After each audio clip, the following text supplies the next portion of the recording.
செல்வாக்கு, அவர் இன்ஃப்ளூயன்ஸ், நாம் அன்றாட வாழ்வில் வெளிக்காட்டும் ஆவிக்குரிய அல்லது ஒழுக்க ரீதியான செல்வாக்கு, spiritual R moral influence is so powerful, மிகவும் வல்லமை உள்ளது.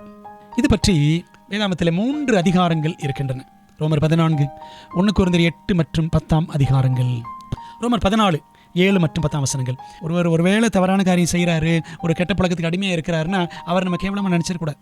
எல்லாருக்கும் நியாய தீர்ப்பு இருக்கிறது என்பதை மனதிலே கொண்டு நாம் செயல்பட வேண்டும். நான் இப்படி செய்கிறது கிடையாது, அவரை விட நான் மேன்மை அப்படின்னு நினச்சிடவும் கூடாது.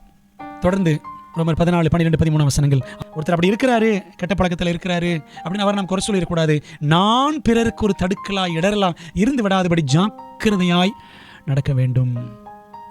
ரோமர் 14, 16, 21 ஆகிய வசனங்களை பாருங்கள். இதனை செய்கிறதுனால பாருங்களேன், இப்போ நான் நான்வெஜ் சாப்பிட்றேன் அல்லது சாராயம் குடிக்கிறேன், மற்ற எந்த ஒரு கெட்ட காரியத்தை செய்கிறேன் அப்படின்னா அது என்னுடைய சகோதரனுக்கு, சபையில் இருக்கிற ஒரு நபருக்கு அது இடரலாக, என்ன இப்படி இருக்கிறாரு அப்படின்னு நினைக்கக்கூடிய அளவுக்கு இருக்கும் என்றால் அதை செய்யாமல் இருப்பதே நல்லது.